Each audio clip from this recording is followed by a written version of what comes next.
MusicalTalk, the UK's independent musical theatre podcast.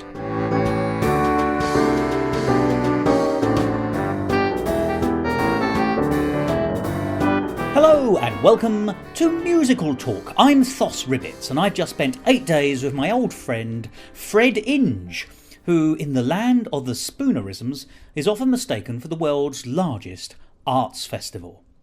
Well, underneath all the traditional opening nonsense from me, it is, of course, the time of the Edinburgh Festival Fringe 2013, and it's continuing right up until Bank Holiday Monday, which means at the time that this episode goes out, you can still see shows up in Edinburgh. So if you're going anywhere in that vicinity, there are some shows you might really seriously want to be considering seeing. I've just spent, as I said, 8 wonderful days up in Edinburgh. It's a beautiful and splendid city in its own right, but it's even more exciting during the time of the Edinburgh Fringe. It's a huge bubble of excitement, interconnectivity and creativity and wonderful shows, and frankly there's something to suit everybody. But if you're listening to Musical Talk, I've got a guess you're probably quite interested in musicals. Controversial. Well, as is my wont, I have spent quite a lot of time recording interviews with people about many of the shows which I truly enjoyed, some of which have already closed, some of which are open towards the end or to the very end of the festival. And today you're going to hear brief extracts from interviews relating to 14 shows which you can still see right up to the end of the festival. And I'll be giving you the venue and the date of the last show after each extract. So today's episode is a smorgasbord of extracts of conversations I've had with so many of the people involved in all these wonderful musicals in Edinburgh. But in order to make it interesting, I've tried to pull out different parts of the conversation, dealing with lots of different aspects of being in or writing for or supporting musical theatre at the Edinburgh Fringe this year.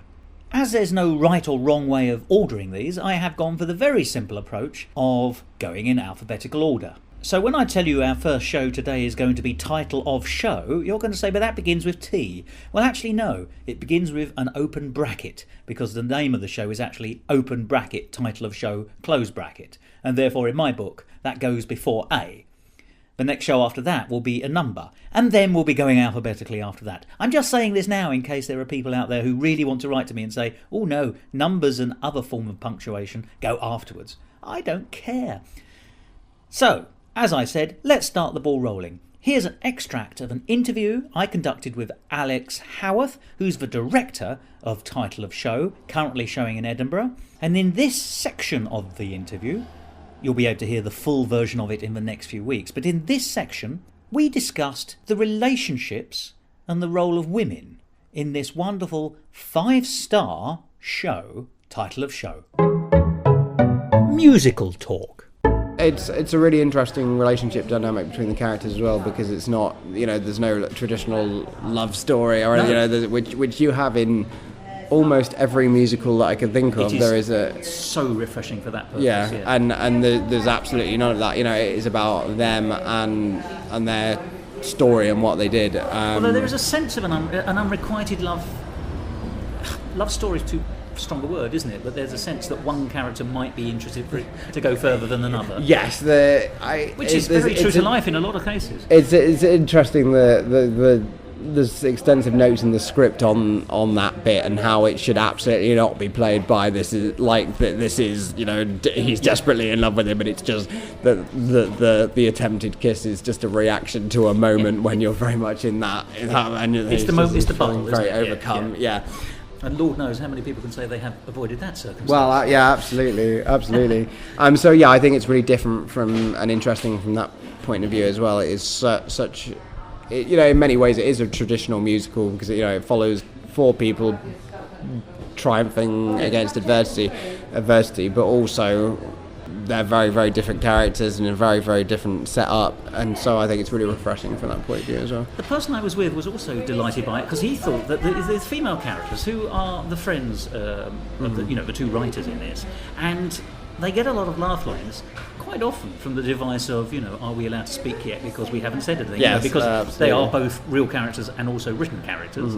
And it's true, it's not about them it's not about the female characters per se, but they are very strongly written.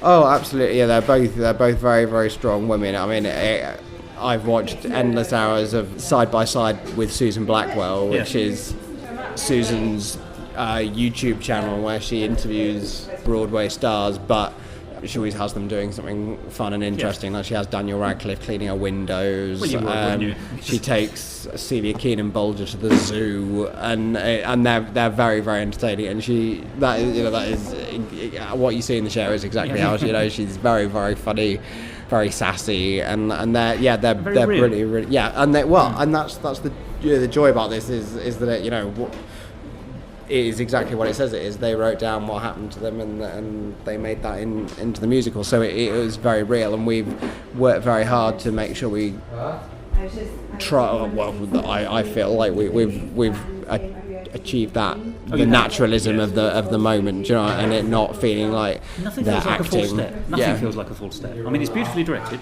Thank you. You may have that one. Thank you but very genuinely, much. it is beautifully directed. It works like clockwork because it's 4 people. It really is. It's an intricate little Fabergé egg, and every time it reveals itself almost. But there's so much more to it, and it just kicks along very nicely. It is sustained all the way through. Well, that was Alex Howarth. And if you want to see title of show, or more accurately brackets, title of show brackets, you can do so. It's at Assembly Checkpoint until the 26th of August. That's the bank holiday.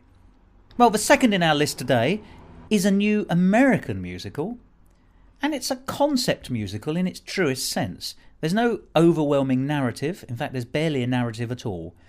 The show's called 35mm, a photographic exhibition.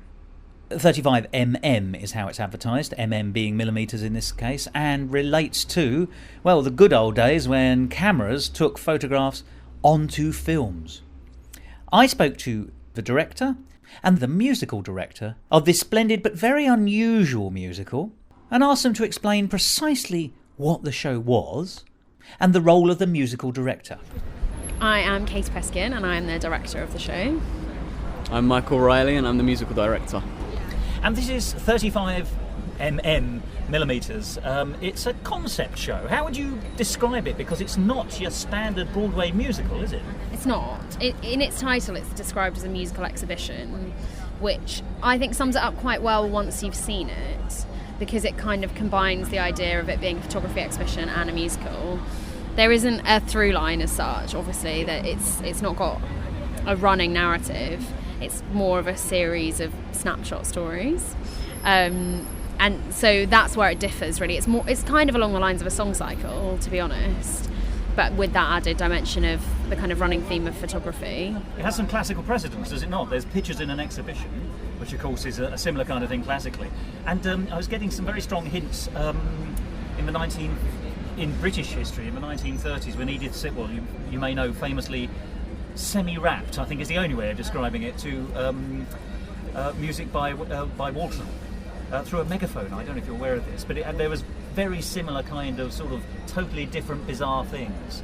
And I was getting some of that sense because some of the not a direct lift, you understand, but there was, it's been done before at one level. But this is a popular American show, isn't it? It's been massively successful in the States, I guess. Yeah, it was a massive hit off Broadway. The run sold out. They extended it. I think it's a concept that the American theatre world is quite used to, not having a narrative, the idea of a song cycle, and I think that we're less familiar with it over here, which makes it quite challenging to present to a British audience, I think. But it's been a massive hit over there, and have had really big names involved with it. And Ryan Scott Oliver, who's the composer, has quite a big name out there as well now. So I think all those things combined. Whereas over here, it's much new. It feels much newer because we don't really know about song cycles as much outside of the industry. So it feels like a concept musical as a result. I think you're absolutely right. Your cast are fantastic. Thank you. I'll tell them you think so. I do think so. But there's one person, well, there's in fact 2 people, aren't there, who work all the way through.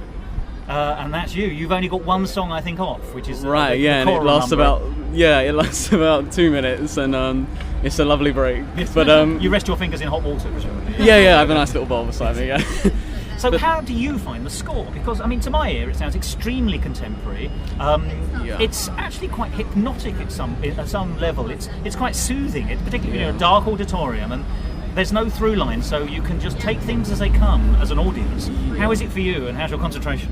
I mean, for starters, it's a very challenging score to play for both myself and Rich, the drummer. Yeah. And you are the complete orchestra between you, are you not? Yes. Yeah, yes. It's originally it was done by a band of, I believe it was 6, and I sort of took it upon myself to try and create as many sounds used in the original off-Broadway production on my keyboard, which is always a difficult thing. But it is a challenging thing to overcome. But I think that it's a great score to play. Really interesting, always challenging, and very. You have to concentrate throughout the whole show. Well, I can see it on your face. You're also making eye contact with various of the actors, and indeed your drummer, I notice occasionally, right. And up to the box where you are, Katie, direction. So you're tucked in this dark little corner. Right. I mean, how easy is that? It's hard to hear a lot of the cast at a lot of the time because I'm sat nearer the amp than I am the cast, and I'm always trying to observe every aspect of the show just to make sure nothing can possibly go wrong. So I'm looking for Katie in case she's sitting at the back thinking, what are you doing, Michael? Where did the song go? The song's gone. Well, that was Katie Peskin and Michael Riley, and they were talking about 35mm, which you can still see at the Bedlam Theatre until the 24th of August. And I gave that 4 stars. It's an intriguing and beguiling piece. Well, now, Alphabet fans, we get to a show whose first letter is A, although I have cheated a bit because the title of this show is A Body to Diet For. And that's actually DIE brackets T close brackets. So they've built in their own pun in the title. And this was a full-blooded musical comedy show that had some serious things to say about the modern world and the cultural pressures, particularly on women, to conform to a particular look, body image if you like. I spoke to Ben Holder, the musical director, and to Chelsea Caulfield, one of the actors, about the show, and in this extract we discussed when they joined the process, which was at different times in each case, and the relationship with the writers. Well, I'm actually very new to the project. I auditioned for it in June, yeah. It was recent, isn't it? Yeah. I auditioned for the part in June and was lucky enough to get the part. And we started rehearsals in July, which we rehearsed throughout, and then we came straight up to Edinburgh in August. Because you are a professional acting and, you're a professional group, so... Yes, we are. We're standard, isn't it, for a professional group, 2 or 3 weeks? It's quite quick. Yeah, we're 10 individuals who, most of us didn't know each other before we had involvement in this production, and we all brought together and worked together on the show. So yeah, I've only been involved with it for a very short period of time, but it's I think the involvement with the show has kind of been like the piece. It's really quick paced and it's brilliant, good fun, and it's just been a great enjoyment to be involved in it. So I've been around it slightly longer because I workshopped it with Matthew Gould. He directed it. So Matthew and I have sort of seen it seeing it through from the start. We did a workshop back in February. And we sort of did a little showcase.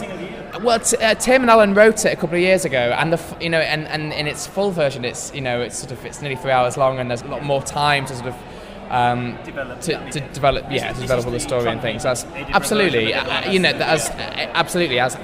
because that's the stage that it's at. But Matthew and I sort of workshop that sort of shorter version, and I've been working with Alan, who composed it. I sort of made the vocal score and just some vocal arrangements, and sort of got all the music on its feet. But that's been a sort of longer process. So Matthew and I have been around it a long time, but I think I feel hopefully that we've developed really lovely relationships with the composers, and we're kind of hopefully going to be working with them on some of their newer material and things now. And I've got to ask, are the composers also the book writers?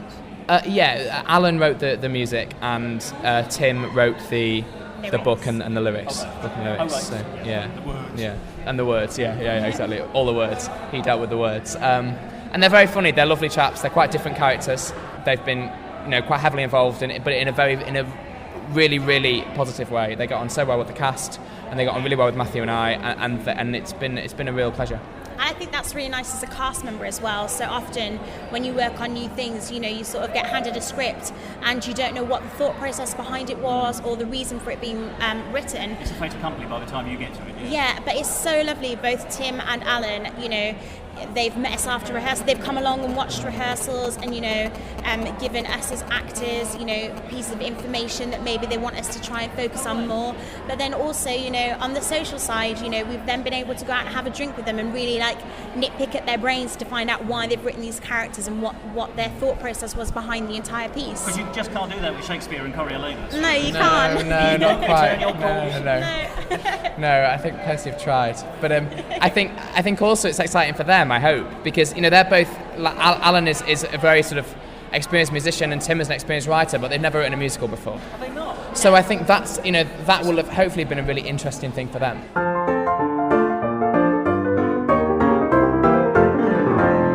Musical Talk. That was Chelsea Caulfield and Ben Holder, and they were talking about A Body to Diet For. And you can see that at C venues, the main C venue in Chambers Street, right up until the 26th of August. So go along and see that. And lovely Ben Holder's been extremely busy in Edinburgh this year, because not only is he providing musical direction for A Body to Diet For, he's also supporting The Road to Qatar, an off-Broadway musical about two Jewish writers who are hired by people in the Middle East to put on a, well, perhaps rather overblown American-style Broadway musical in next to no time. It's a riotous comedy, really, and it's been doing tremendously well because it's been nominated for Best Musical Award. And it stars an old friend of this programme, Josh Boyd Rochford, who plays one of the two songwriters who are persuaded to go over to the Middle East to write their show, rather against their better judgment.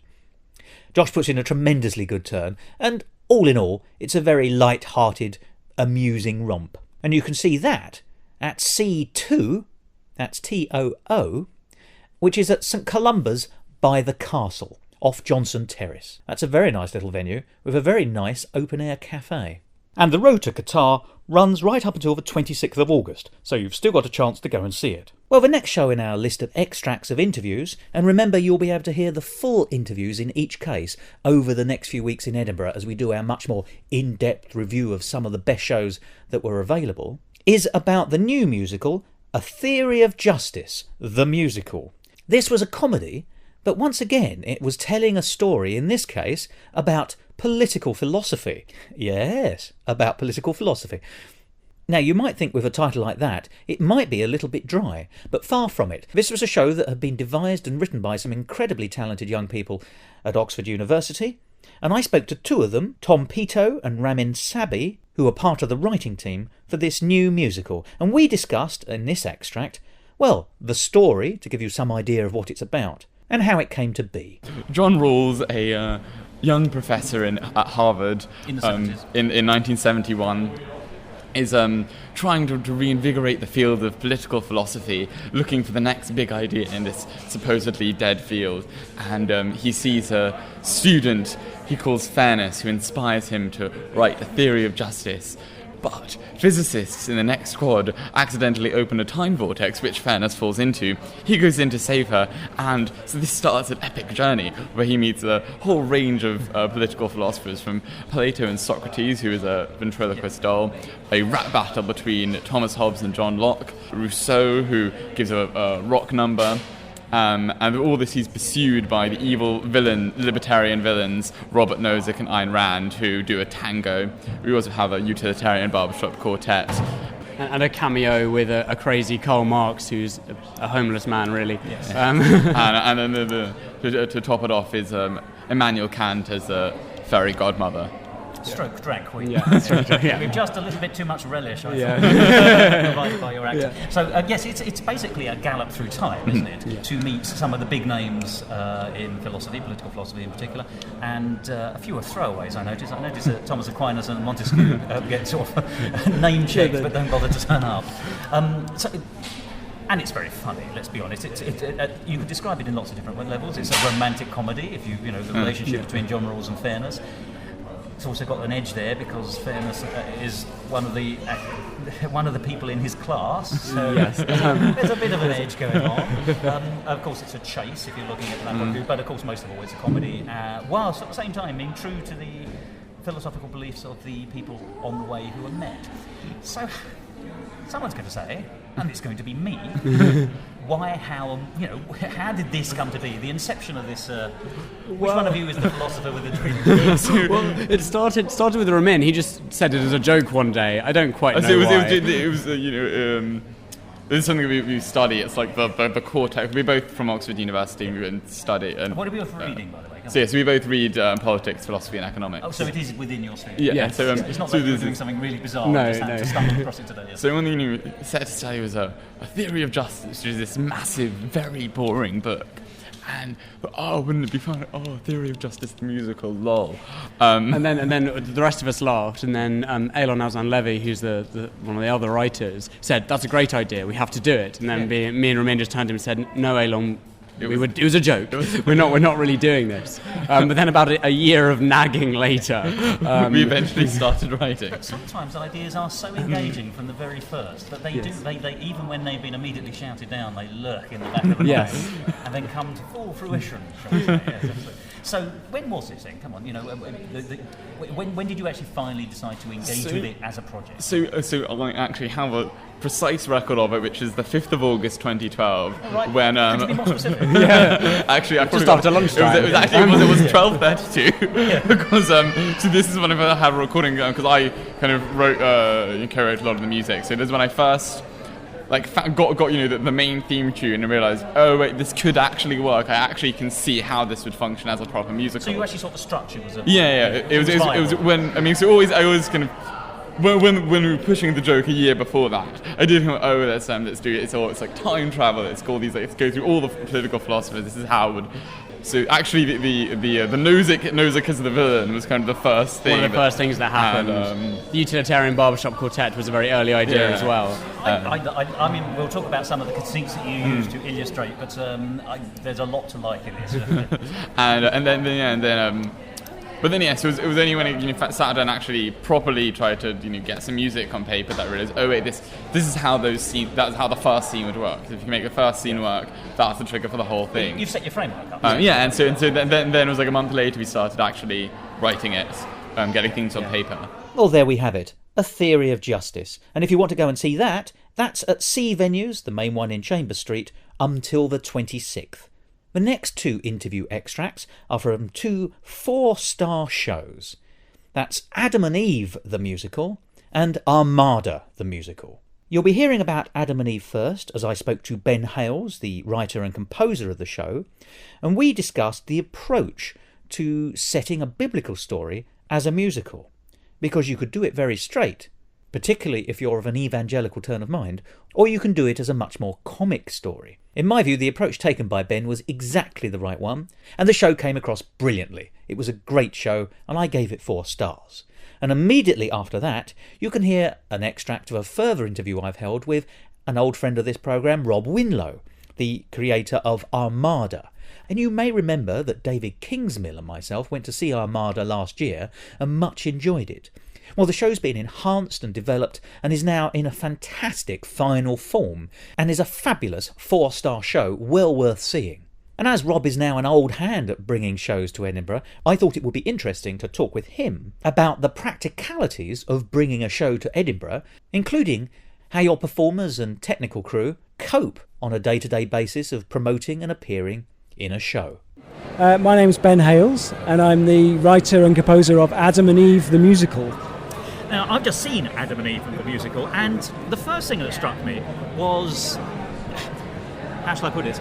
A show with a title like Adam and Eve, the musical, could go one of two ways. It could be a little bit preachy, a little bit pious, and a little bit straight, or it could go the other way, which is have a lot more fun. And I'm delighted for a personal basis, but I had a lot of fun. And so did the audience. Although they weren't very expressive during the show, I noticed, you got a tremendous roar of applause, and a sustained one of the longest, particularly as you have to march off immediately because you've got to strike the stage within about 30 seconds. Yeah. You can't really enjoy it, but the audience was sort of willing you for an encore. Actually, it went on and on and on and on and on. No, that was particularly good today, and that's what we hope for. I mean, I think you're absolutely right. When I named the show, it was sort of like, well, yes, this is one way or the other type of concept, because I'm certain there are in existence some very religious and very serious musicals on that subject, but that certainly wasn't my starting point. But I think what I really like about the idea is that it is about humanity. It's about people kind of recognising themselves in some way, and also this strange kind of reversal of viewpoint to meet some human beings who are perfectly articulate, really, or intelligent. They're just naive. Yeah. So it's new.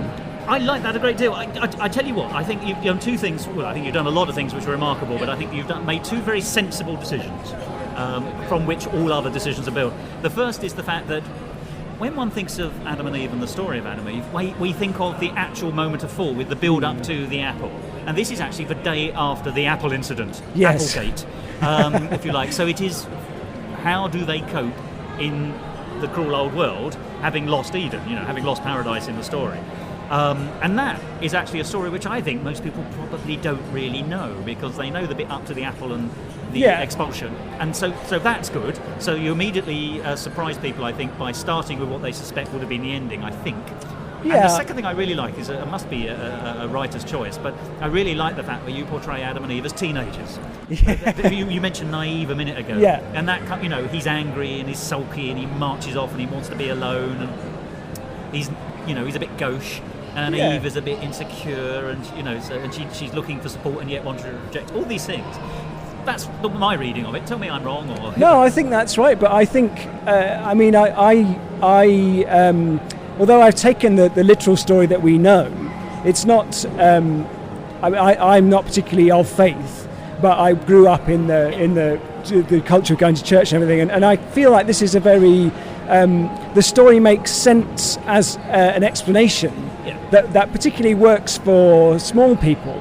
But what I find interesting about it is, because it ties into so many other aspects of humanity. Like I think that the adolescence thing is crucial, because really it's a metaphor. In one sense, it's a metaphor for the loss of innocence, which is what puberty often is. Yeah, exactly. It's about becoming adults, and I think the interesting thing about Eden is the concept of it. I came to conclude as I was writing this piece that there was no way that it could have been. My theory is that God could not have intended for everybody to stay in Eden. That Eden was very much the womb or the childhood, and I think that puts a different complexion on what it meant to fall. Because I feel like, on the one hand, there's a supernatural story at work, and on the other hand, this is a story that humans have told ourselves. And it's been co-opted, obviously, by a lot of different cultures to make specific points, about women or about innocence or about what the perfect state is and all those sorts of things. I tend to go, well, here we are not perfect, and I think in a way we've been given permission. You could read it that way. You could say, yes, we're entitled because we weren't designed to be perfect, and whichever way you feel like that we ended up here, we clearly aren't perfect. We clearly have some impulses that we have to follow, and I think it works either way. Well, you're not following a theological doctrine, are you? You're following the story and the fable, and however one wants to define it. And you can draw as much or as little from the original text as you like.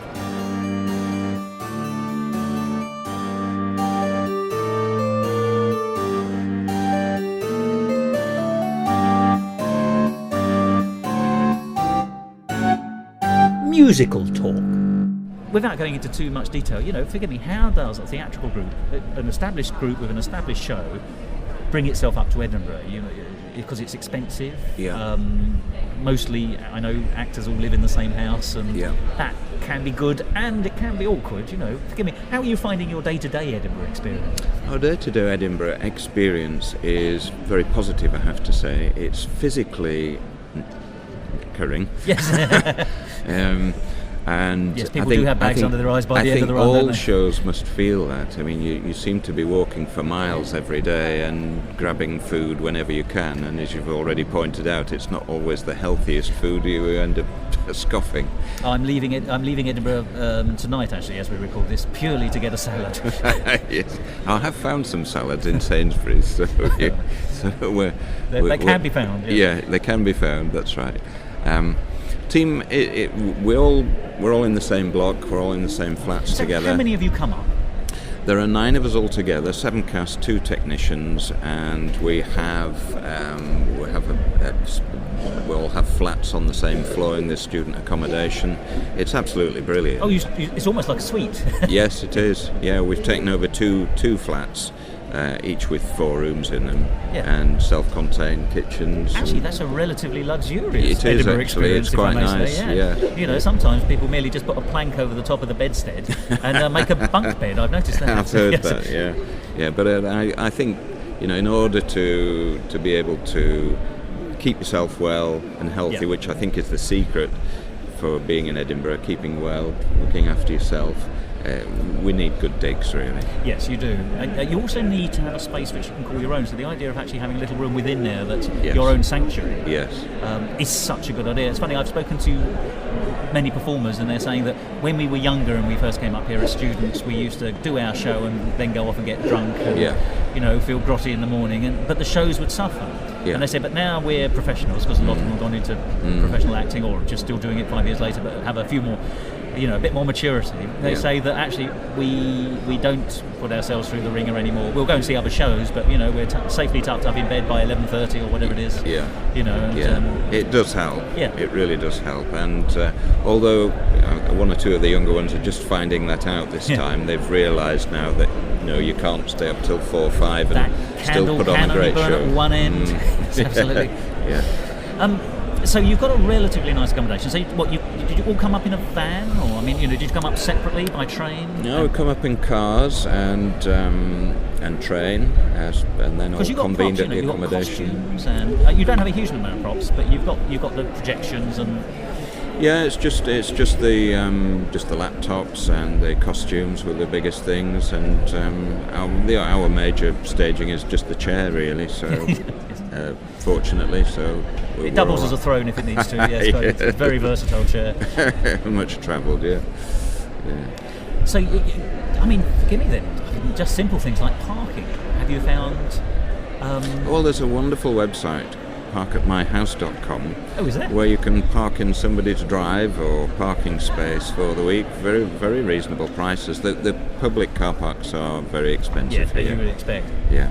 So I would recommend parkatmyhouse.com to anyone coming up here. Shouldn't have said that. I'll struggle for a space next year. Well, it's interesting because I travel by train, and so for me the travelling part is relatively simple, and I don't have to worry about parking. Nor am I here in a performing capacity, so I don't have to bring up any costumes apart from what I'm going to wear on a day-to-day basis, and I don't have props. But it amazes me, there are.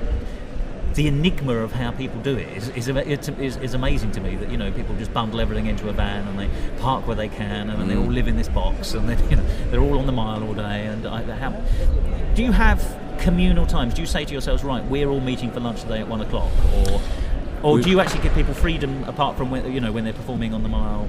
We generally meet at 11 o'clock every morning, and that gives people a chance to wake up, shower, breakfast, what have you. Ease themselves into the morning, that's right. And then we give the notes from the night before and what the plan is for the coming day. Get everybody's thoughts on, it's not just a question of me sitting down and saying, look, you didn't come on the right time and so on. It's very much a collective meeting, and it's a forum for everybody just to chip in and say what they think.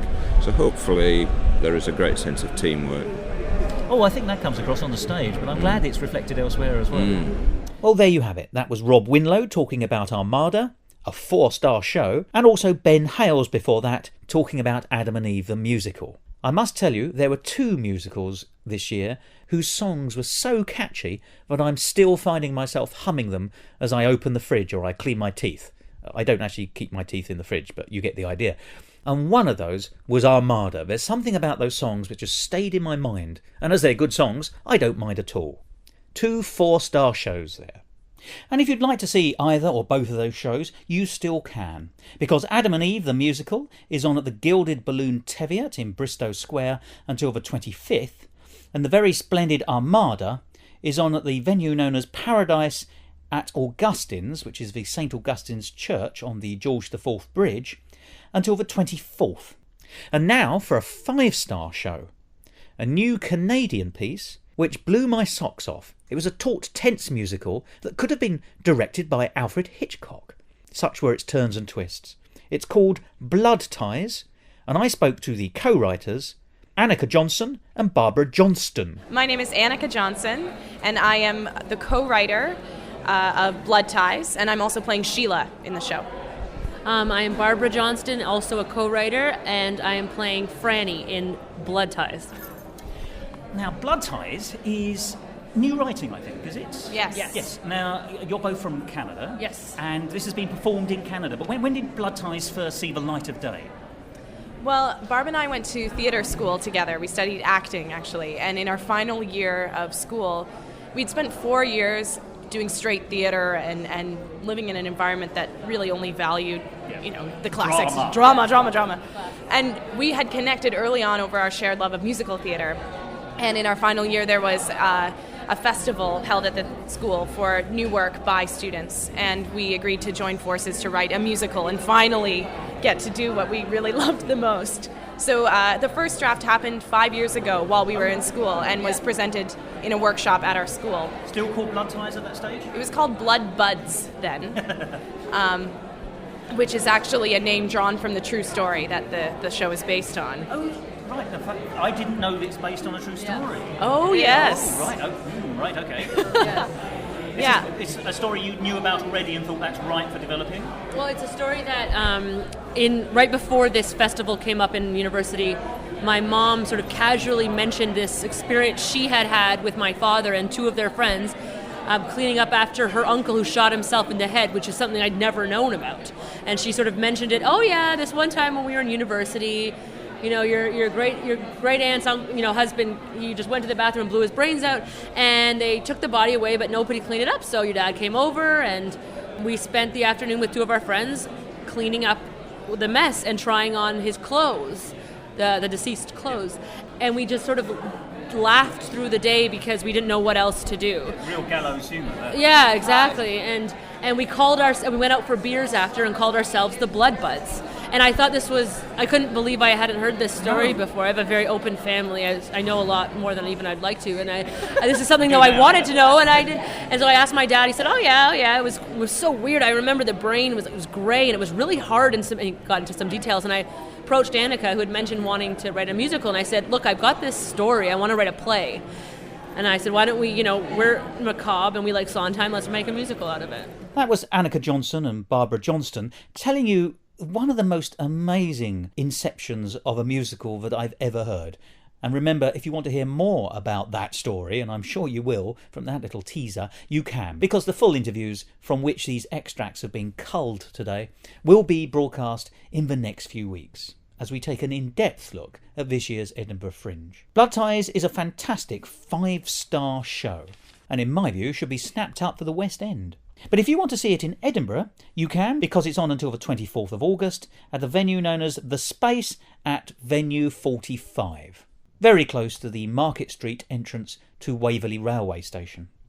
Well, from one 5-star show to another, this one is Get Got, and like Blood Ties, it was an amazing piece of drama, which was also a very effective musical.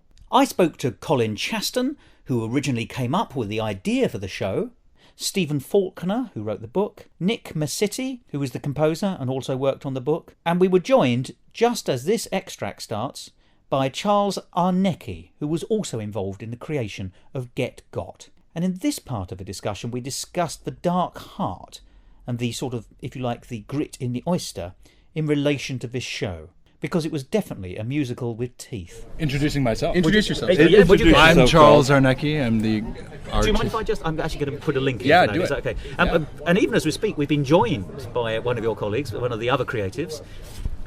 This is Charles Arnecki. I'm the executive artistic producer and also the music director for the production at the Fringe. You've been praised before you arrived, so you've got nothing to worry about here. You're amongst friends. There we go. And this far into production, if you're still friends, that's a good sign as far as I'm concerned. When, forgive me, as we were saying, it is it explores the unpleasant underbelly, shall we say, of current culture. That was always an intention. That was in the original. It's been brought out brilliantly here. It was in the original, and then it sort of drifted away from that a little bit for the New York production. But I'm glad to say that we've come back to that. It gives it a nice little sort of toothy edge, if I may say. There's, it's just that little bit of grit in your oyster, if you don't mind saying. I like that. I've always been obsessed with the pieces of art that do that, like Dr. Strangelove or No Country for Old Men. I mean, just what they do there off screen is amazing. And so me and Steve and Colin fought very hard to try to get that edge back in there, because it was important for us not to sanitize this, not to wrap it up in a little bow. The show is called Get Got. There's a prank that's called Get Got that they do. It is catching celebrities out, isn't it? Essentially, is the one of the things in the TV program. We are the live audience, as an audience watching. But ultimately, as the live audience, who gets really get-gotted at the end, we hope, or we want the audience, not to give too much of that away, no. But blah, blah, blah. It has a very good twist at the end, which, forgive me, straight out of the Roald Dahl, not that you've taken it from him, but that kind of beautiful turn the last page and your world changes around the story that you've got. I like that a great deal. It's dramatically extremely strong. In some senses, it's a drama first with music. How would you describe its tone? How would you describe it? I would absolutely say yes. It is a drama with music, and I described it, I think, in some blurb that I did a little while ago, as decidedly not musical theatre and deliciously different. So, and yet, absolutely within the world of musical theatre. I mean, you're right. Its differences make it part of the mainstream. I think, in that sense, that sounds like I'm talking nonsense, but there is some sense in it. There's sense in there somewhere. You're absolutely right. It's within the world of within the standard of entertainment, for sure. But it is our biggest strength and our biggest downfall is the fact that it can't be categorized specifically for something like the Fringe, but it is extremely accessible to society and to different audiences of all ages. Seems to work just as well in Britain as it does in America, and one can hope that it works in Ireland or Australia or wherever else it ends up. Well, I think we recognise something of what's going on, even though it's set in an American TV studio. Yes. But that in itself, the format it's following is recognisable in, any Western culture, I suspect. Certainly any culture that's got tabloids and pop, and just to name two things. And every culture, some cultures are more modelled after the Western, and some cultures have their own pop culture. But no matter what, they're both defined in some way within, I think, the confines of this piece. That's for sure.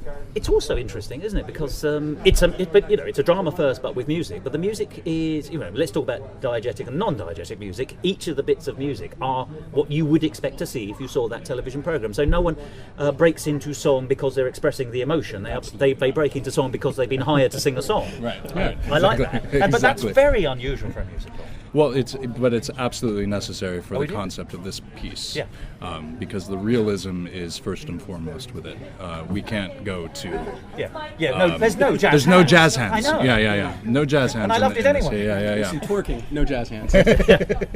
Well, there we have it. That's Get Got, a 5-star show, and an excellent one. Go and see that at the venue known as C2.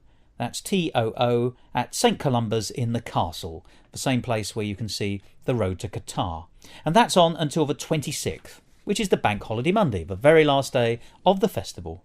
Well, we're chugging our way through the alphabet on all these shows which you can still see in Edinburgh, but we've had two very dark shows we've just discussed, Blood Ties and Get Got. Time for something lighter. And so let's hear from James Wilson Taylor and Jessica Spray, who perform I Need a Doctor, the unauthorised whosical.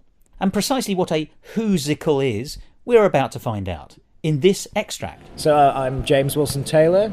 And Jessica Spray. We are in I Need a Doctor, the unauthorised whosical adventure at Pleasance Beside at Pleasance Courtyard for Edinburgh Fringe 2013. And it is a really fun show about two people trying to put on a big musical about Doctor Who before the BBC try and put a stop to it, so they have to change all the characters just enough so they don't get sued for copyright infringement.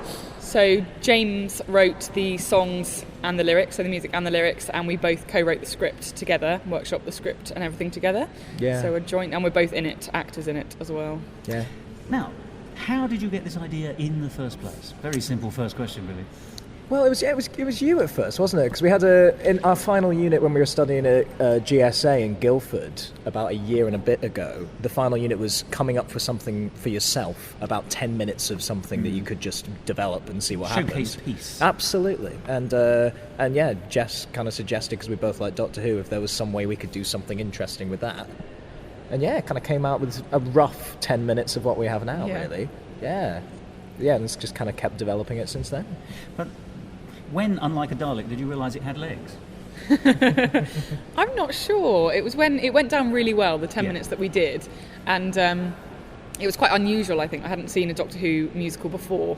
Although there are not that many. No, but there's things like people write sort of original songs around Doctor Who and stuff, which I thought was quite fascinating. Plenty of Trock, isn't it? Exactly. Yep. And I thought that we could just develop it, couldn't we? So I mean, I'm from Edinburgh as well, and I've always wanted to do something on the Fringe. So this seemed like a good opportunity to have something that is, I think it's very, very Fringe friendly, very family friendly, which is great for a kind of Pleasance audience as well, and hopefully developing onwards after August, you know. Well, it was a good demographic in the audience when I came. Yeah, nice mix. I've been to several, I had to say, I'm a Doctor Who fan, as listeners will know, but I've been to several Doctor Who related shows this Fringe. There's more this year than I've seen ever, I think, actually, to be honest. I think it's the 50th anniversary, isn't it? It is revving They're it all up coming out of the woodwork. Which is where we live. But there are... the demographic in the audience is very different to what it would have been if you'd done this 10 years ago, or possibly 12 years ago.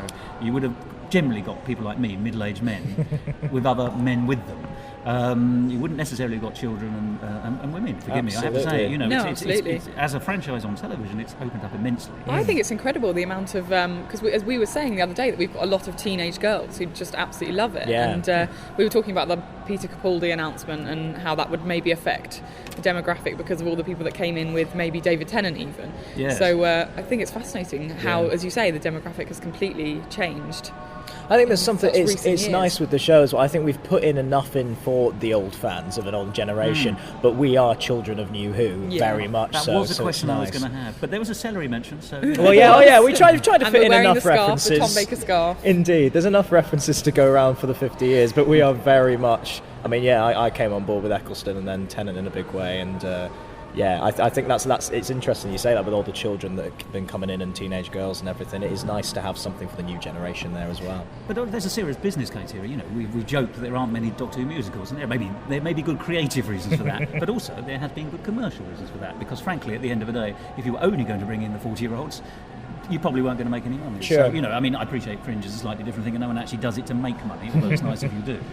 But, you know, seriously, getting a full audience which genuinely reflects society is something you can now do, which possibly you didn't. I mean, were you thinking this at the time, or were you just thinking when you did your first sort of 10-minute version, this is, you know, people are really responding to this, let's just see, where we can take it? I think it was an element of that. I mean, we did get really nice responses after that, and it was also the fact that, I mean, like I say, as children of New Who, I think we're part of that generation with the Star Kid guys in America doing Potter musical. And there's that idea that you can get up and, if you are a fan of something, kind of pay tribute to that way, and hopefully in a rather clever way. I think we've got a nice twist on it with the. It was interesting because when we were originally sort of talking about it, we thought, could we just do a direct adaptation, so 45 minutes of, like, there's been an on-stage version of Midnight and things.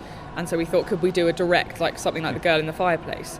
But then we thought, good luck with that. Well, exactly, yeah, well, indeed. Exactly. So we, how but then we horse thought, skills? and then so that was how the copyright thing came up, because you just can't do it.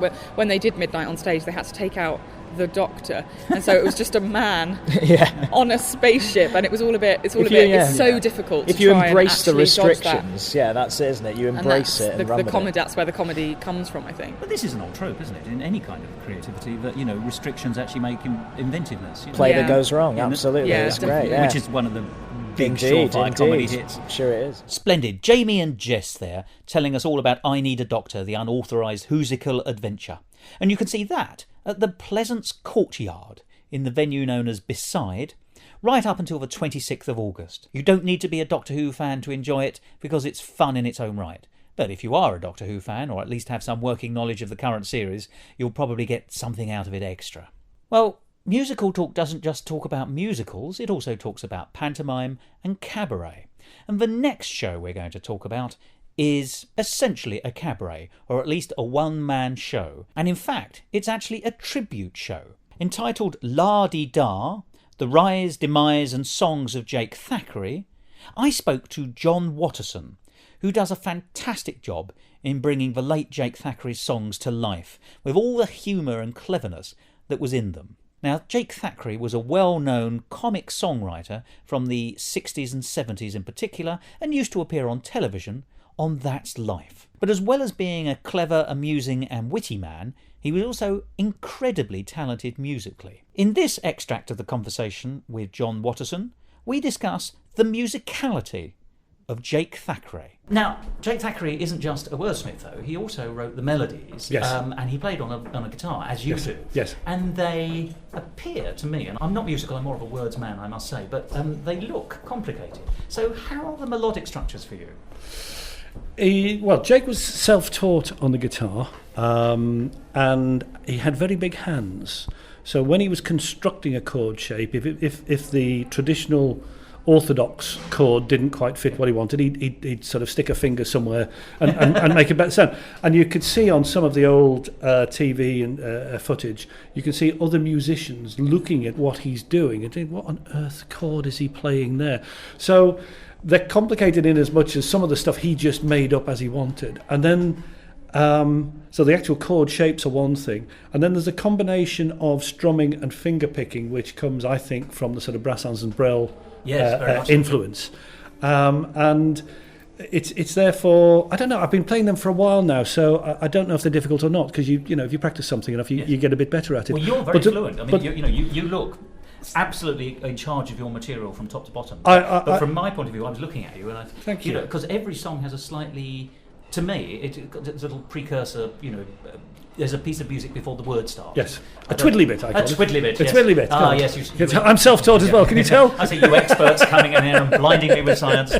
But I looked at those, and they sound ornate. Actually, is how they sound. Yeah. Yes. I follow Jake as faithfully as I can on the guitar. As I say, there are some chord shapes I just can't get, and if I try too hard to be technically correct, I'm then going to lose the fact that I've got words coming up. So I do fudge it a little bit, but I get it as close as I can. Well, you made a personal adaptation, I think, haven't you? That's exactly it. That's exactly it. That's what I'm trying to say. Yes.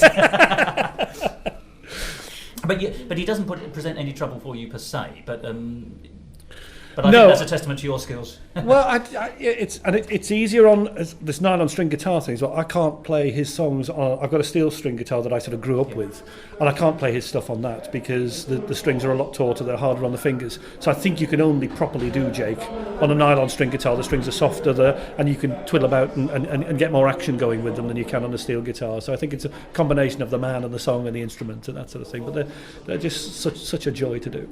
That was John Watterson talking about La-Di-Da, The Rise, Demise and Songs of Jake Thackeray.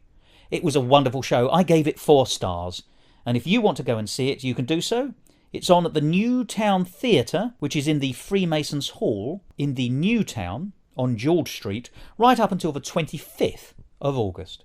Well, it's not often that we get to talk about 2 different productions of the same show within weeks here on Musical Talk. But we can today, because as well as Merrily We Roll Along knocking them in the aisles in London at the moment, it's also on in Edinburgh.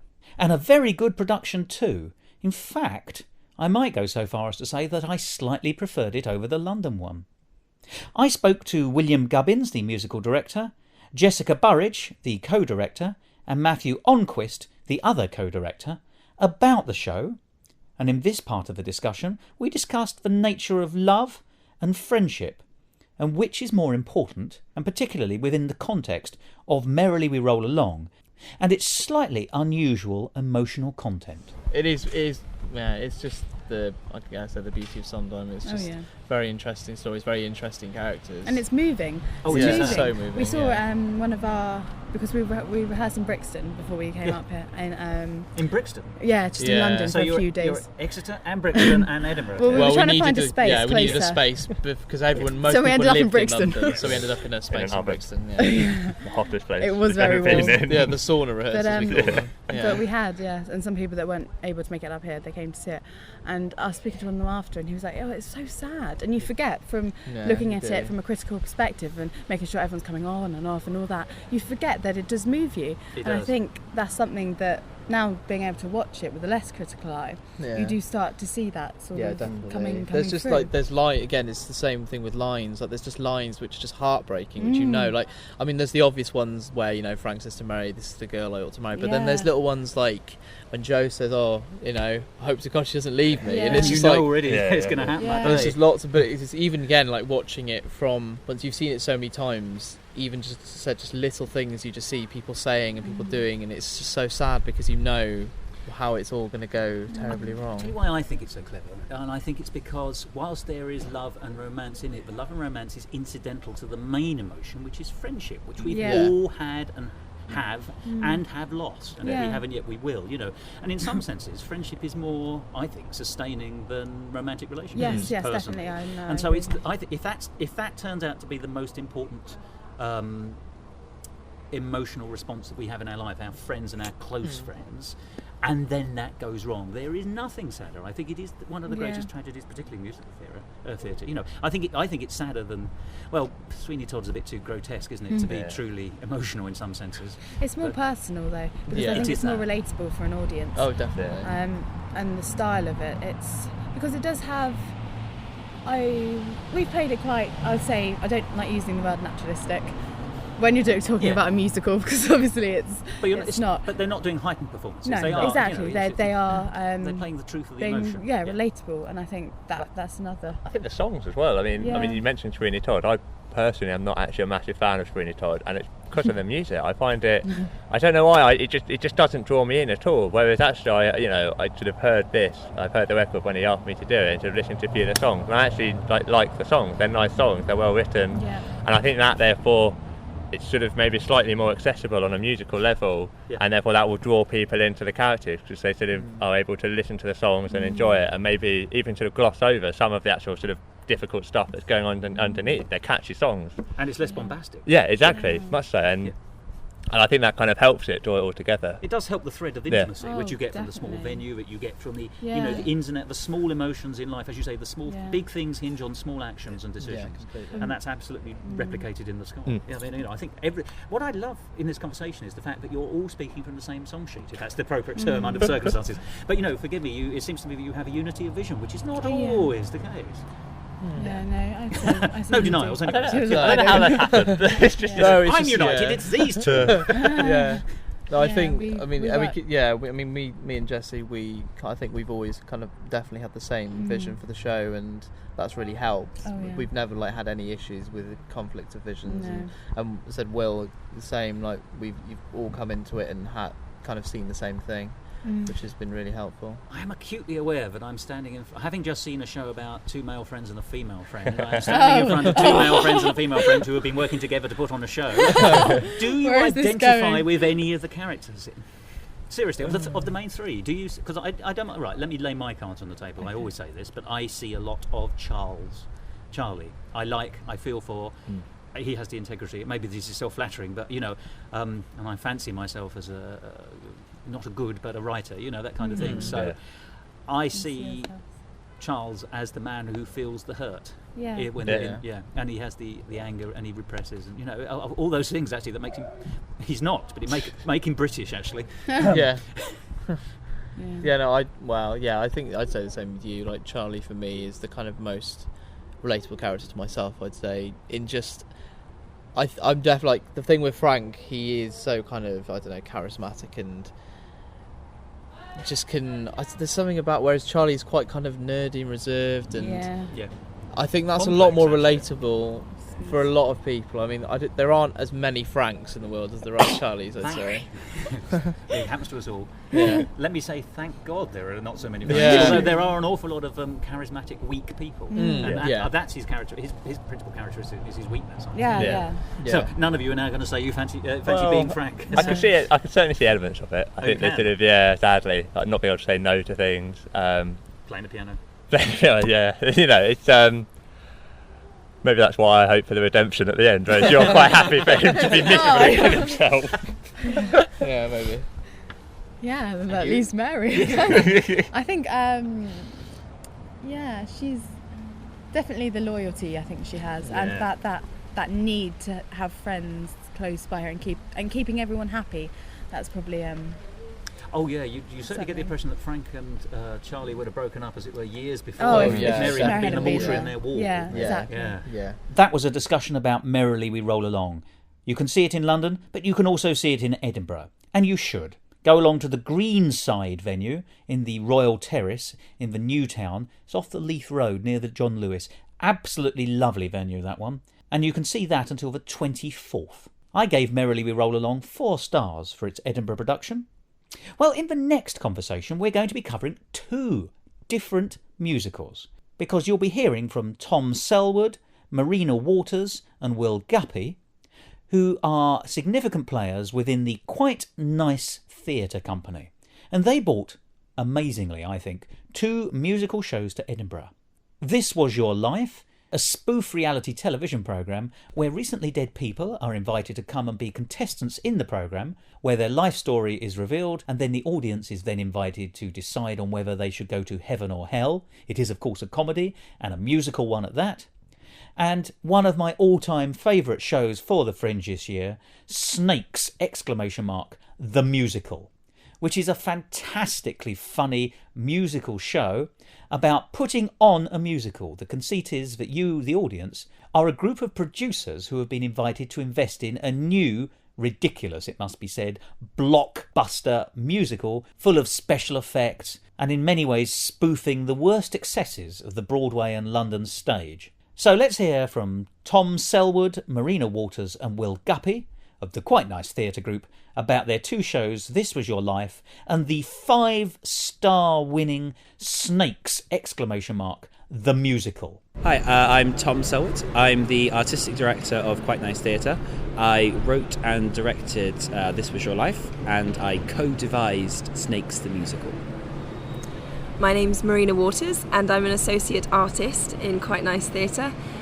In This Was Your Life, I play Fiona and a whole host of other characters, and I co-devised Snakes. My name's Will Guppy again. I'm an artistic associate like Marina, and with This Was Your Life, I play Michael and about 6 other characters, and in Snakes! The Musical, I play Will, or myself, and a number of other characters as well. Now, let's start at the beginning. Quite Nice Theatre is doing something incredibly brave at the Edinburgh Fringe this year, I think, because most people only bring up 1 show. You have brought up 2 shows, and they're both musicals, and they demand versatility, and they're on one after the other. So the first question has really got to be, what were you thinking? Why? How did this come about? It seemed like a really good idea back in January. I think it was just the fact that if we're up here doing 1 show, it seems like we may as well just do another one. Yeah. And I've had the idea for Snakes for about 6 years, and so I thought, well, this will give us an excuse to actually write it now. So let's just do it. And then we thought, if we just do it one straight after the other, we don't have to then wait around and do it, we'll just go straight into it. And we kind of just thought it's just the same as doing a West End musical with an interval. It's a 2-act musical, isn't it? Basically, that's how we look at it. And I'm only in the 2nd act, so that's fine. I can see how you devise that now. Yes. Yeah, it's very good. But the first show, This Was Your Life, is something you've had as a group for a bit longer, isn't it? It's the older show of the 2, is that correct? Yeah, we've been touring that for, a year and a half now? And that was our first show that kind of brought us together as a group. Now, what are the aims of the group? I mean, let's talk. I mean, unusually, I think the structure and the style of the group is going to be actually the key to understanding your 2 shows, which isn't always the case for an awful lot of productions either here in Edinburgh or anywhere else. So tell me a bit more about Quite Nice Theatre. Well, Quite Nice Theatre, we're still trying to figure that out in a way, because we do other styles of shows. We like to think that we can approach a wide range of genres in a variety of different styles and work with a lot of different people. Currently, you can do that in 1 show. We can. So we've had 2 very successful open-air Shakespeares in Reading as well. So we can do classical, we can do kind of modern, contemporary, multi-role, cabaret, comedy, that kind of stuff. So, I mean, we're always looking for new writing and new styles and to work with new people. But we're kind of currently trying to work out what it is we are going forward. and but we've got real high hopes for where it's going to go. But yeah, I think with the musicals especially, we one of our real aims is entertaining people. That's really important to us, because we don't really want to bog people down with a lot of heaviness.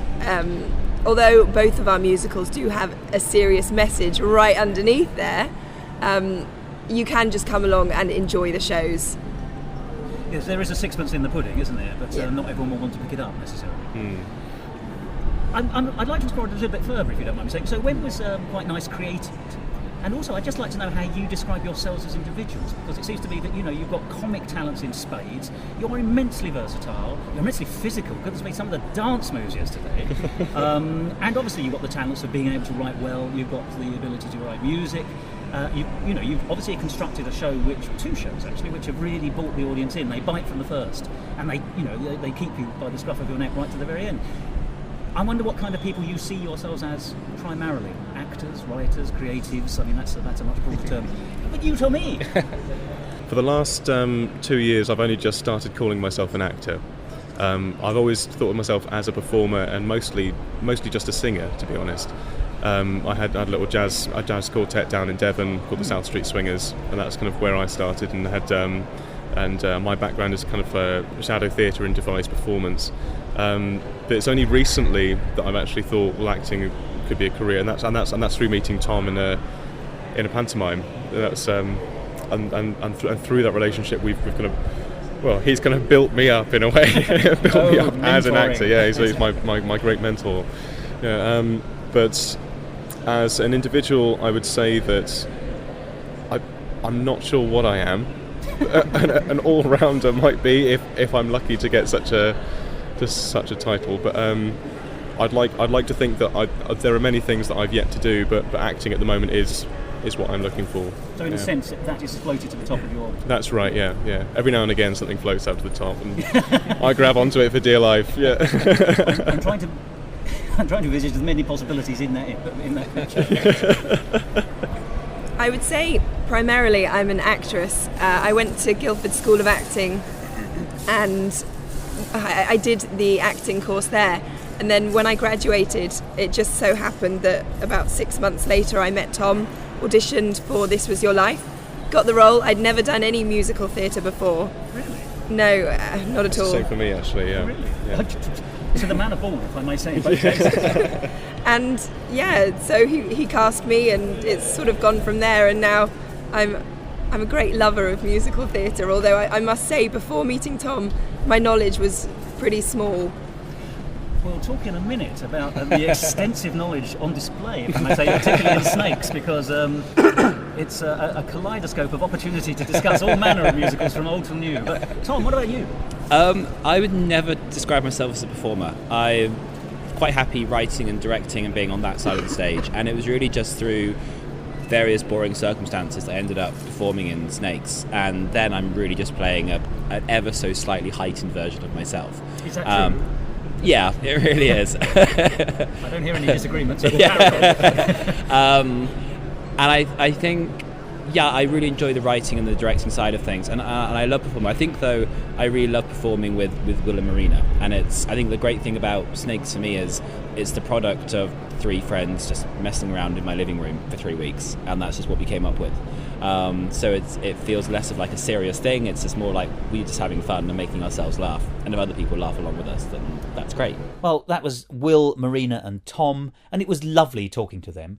There'll be a much fuller interview with them about their 2 musicals in a future episode of Musical Talk over the next few weeks. But I hope that's whetted your appetite to see these 2 shows. They told me that This Was Your Life is unlikely to be revived after this year's version, so you have to catch that if you want to see it. Snakes will hopefully go on further, but it's such a good show. I gave it 5 stars, as did 2 other people on the same day. It's a remarkable piece, and go along and see them both. And here's how you can do it. They're on at the venue known as Just for Tonic at the Caves, which is off of Cowgate. And they both run until the 25th, and they're cleverly one after the other, so you can see one or both shows in a sitting should you choose to do so. I did, and it was marvellous. Well, now on to our last conversational extract, and it's from the show that I deem to be the MusicalTalk Pick of the Fringe. And it's a title you will have heard before because I had the pleasure of discussing this with its creators before the Fringe as a preview episode. And that's Take It Interns. You may recall that I previously spoke to Ronan Shields and Harry Zundel. Well, I caught up with them again, and also Ollie Feather, who's one of the co-writers, for a lovely conversation about the piece. It's been winning all manner of awards and stars, and deservedly so. It is, as I say, the MusicalTalk Pick of the Fringe. Let's hear a little bit about the secondary characters in the piece. Not the 5 interns themselves, but 2 alpha male, or would-be alpha male, middle managers who don't have enough to do, and don't have enough brain cells to do it if they did. Their names are Jenkins and Hamilton, and in this conversation we'll be talking about how the secondary comic couple, if you like, can also touch upon real emotion. There's 2 characters we've not spoken about yet, who are the sort of the idiot middle management. You know, you've got Jenkins and the other character. Jenkins and Hamilton. Well, Perkins, as a reviewer from Broadway Baby called him. It's always nice to know they're on the ball over at Broadway Baby. Well, they gave us 3 stars, so we can say what we like. I prefer Perkins. I think that's a brilliant. We did actually, after reading that, we considered changing him to Perkins. By popular demand. But those 2 characters, I'll tell you why I think they're fabulously interesting. Because, I'm sure deliberately, because you're a men of distinction and intelligence, but I am, in real life, a middle manager of no particular importance, in an office not entirely unlike the one we've been describing and writing our story about. And over the years, you know, the traditional career path is you start not being a manager, and then you get to about as high as you can get, just doing the profession in which you find yourself, and then you have to go into management if you want to go any further or earn more money. Yeah. And if you've got a mortgage, hooray! But that's the point when you're starting. When you're a manager, you're not in charge. You're actually the bottom of the next rung up, which is the managers above you. Yeah. And you're given all the grotty jobs as managers to do. And some of those actually affect people's lives. You know, up to that point, you've been, you know, your staff's lives. And Jenkins in particular, or Perkins as we now think of him, actually overtly says something that I have been through in my own management career, which is actually this is stopping me being the kind of person I want to be. You know, I believe myself to have integrity as a person, and I believe in treating people well if I can manage it, and I'm being instructed to do things which are not good, or even not. Even if you've got to do something bad, there's a better way of doing it than the way I'm being accepted. So, you know, when do you actually give up being a manager? You know, where's the balance, the threshold? I'm making a big meal of this, but I was so delighted to hear actually stated out loud something that I have grappled with in a real life situation. And of course, there's more going on in this case. But so, you know, forgive me, did you just stumble across that? Is it human? It's not even just that he's doing. He's acting differently because he's explicitly told to, but just because that's the expectation in the office environment, and he just struggles to live up to that. But he does his best. They feel the need to be alpha males. Yeah, exactly. He's never quite there, is he? No, he never quite gets there. Although even the alpha maleism from the other character's name, like Hamilton. Yeah. He's identified as being a proper alpha male, except he's very much a beta alpha male. Yeah, exactly. He wouldn't cut it with the big. But in this environment, it's a sort of role reversal. When Cicero walks on stage, Hamilton sort of shrinks into himself and becomes a bit sycophantic. And how was your weekend, sir? Yeah, exactly. Having been so alpha male up until that point, but. They also, as well as doing that interesting thing that they you know are within the office, they serve as they act as the antithesis slightly to Fiona, who's not happy and who can't enjoy work. They do enjoy themselves in the office, and they have a relationship between the two of them, and even with Fiona, a sort of a very specific type of banter or a camaraderie and a friendship. And it's very clear that they're probably not friends outside the office, but they're very good friends within the office. And that's something that I particularly wanted to come across, because it's something that is definitely true of being in an office, is that you have very close friends, but they're sort of just office friends. And they're really interesting and slightly strange relationships, but they're really important relationships. And they represent those 2 characters. And it's probably why they're so likeable, because they're the good thing about being in an office and being in middle management or whatever, or being that person.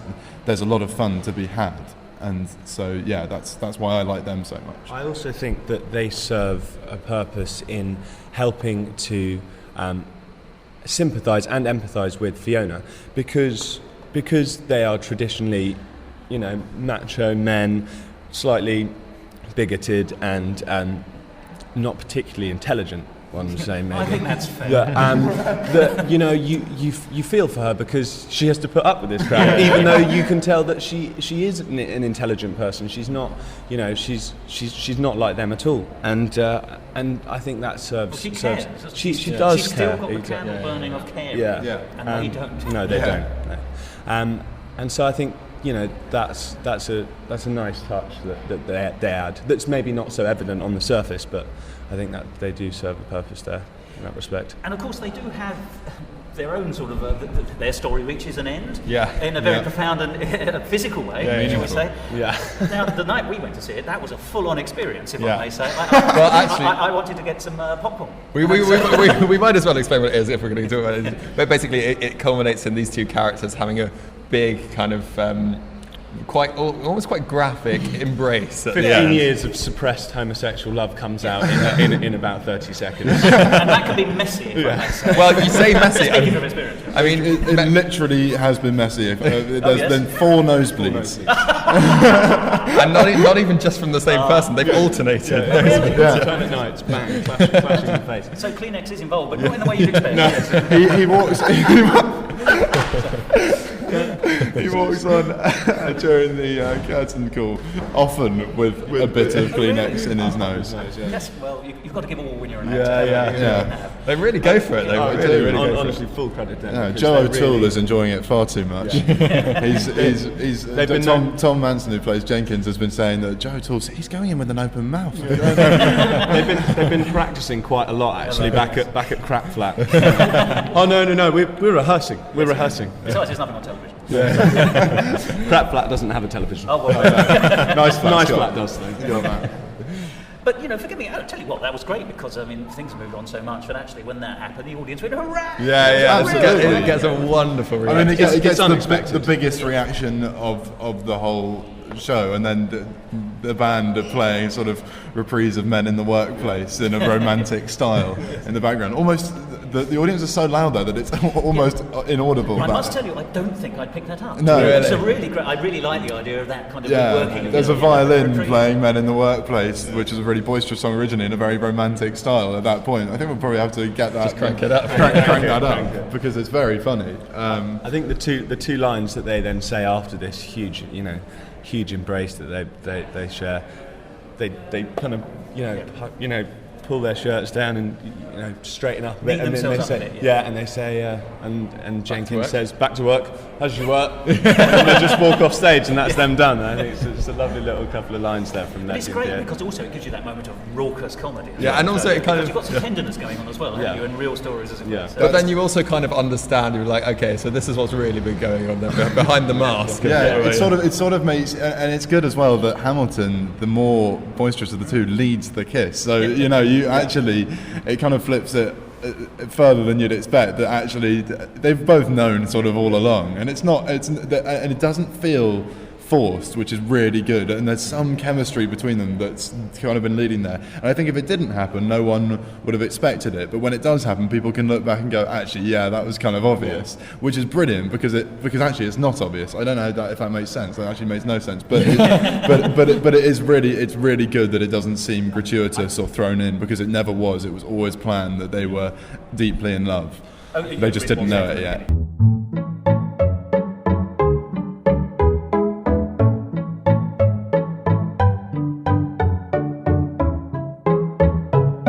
Musical Talk. That was Ronan Shields, Harry Zundel and Ollie Feather, and they were lovely people and well deserving of the success that they're getting.